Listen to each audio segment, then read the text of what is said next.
Episode का आगाज एक म्यूजिकल मोन्टाज से होता है जहां वेंडी एक प्रोस्टिट्यूट अपनी डेली रूटीन फॉलो करती नजर आती हैं।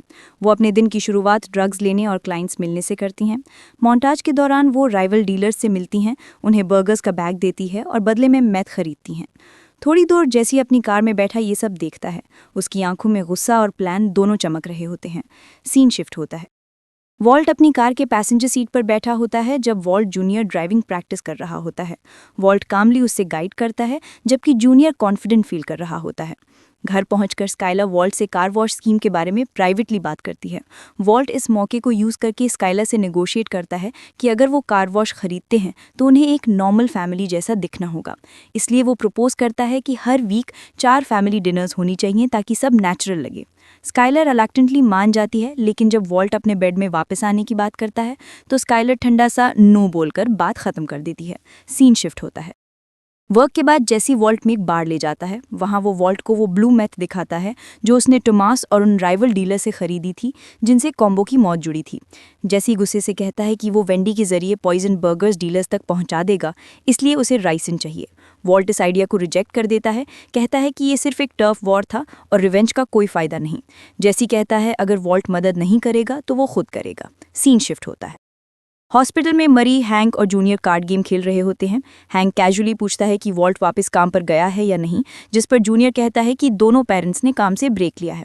हैंक कंफ्यूज्ड होता है कि फिर ये सब अफोर्ड कैसे कर रहे हैं, लेकिन मरी बात को डाइवर्ट कर देती है और बताती है कि डॉक्टर्स कह रहे हैं हैंक घर जा सकता है। हैंक फिर भी जिद करता है कि जब तक वो चल नहीं सकता तब तक वो हॉस्पिटल नहीं छोड़ेगा। जूनियर उसे चैलेंज करता है कि क्या वो समझता है कि व्हीलचेयर वाले लोग हॉस्पिटल में ही रहने चाहिए।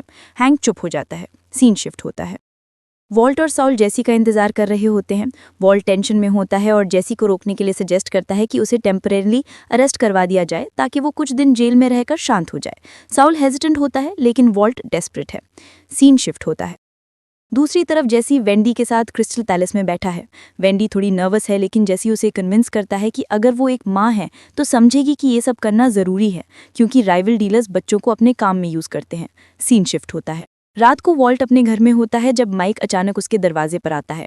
माइक कामली कहता है कि ना वो और ना साउल जेसी को अरेस्ट करने का आइडिया परस्यू करेंगे। फिर वो रिवील करता है कि वो भी गस के लिए काम करता है और अगर जेसी जेल गया तो गस इसे एक प्रॉब्लम समझेगा। माइक एक पुरानी कहानी सुनाता है जब वो पुलिस ऑफिसर था और एक आदमी अपनी बीवी को रोज पीटता था। माइक ने उस आदमी को धमकाया, उसने प्रॉमिस किया कि वो बदल जाएगा, लेकिन कुछ दिन बाद उसने अपनी बीवी को मार दिया।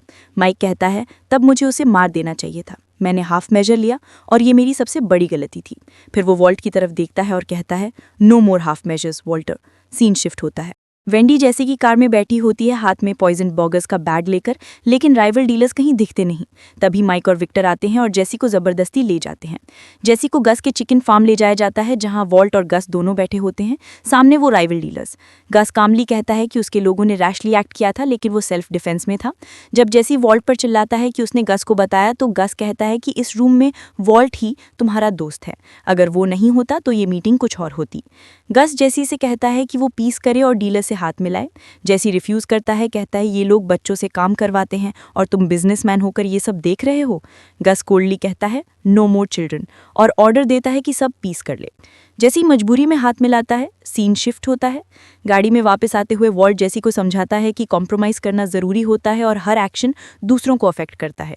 जेसी साइलेंट रहता है, उसके चेहरे पर सिर्फ गुस्सा और नफरत है। सीन शिफ्ट होता है। हॉस्पिटल में मरी हैंक को स्पंज बात देती है और मजाक में कहती है कि अगर वो उसे एक्साइट कर पाई तो हैंक को हॉस्पिटल छोड़ना होगा। हैंक चैलेंज एक्सेप्ट करता है और कुछ देर बाद मरी मुस्कुराते हुए उसे व्हीलचेयर में घर ले जा रही होती है। हैंक अनॉयड और एम्बैरेस्ड दिख रहा होता है। सीन शिफ्ट होता है। रात को जेसी और एंड्रिया बेड पर एक साथ होते हैं जब फोन बजता है।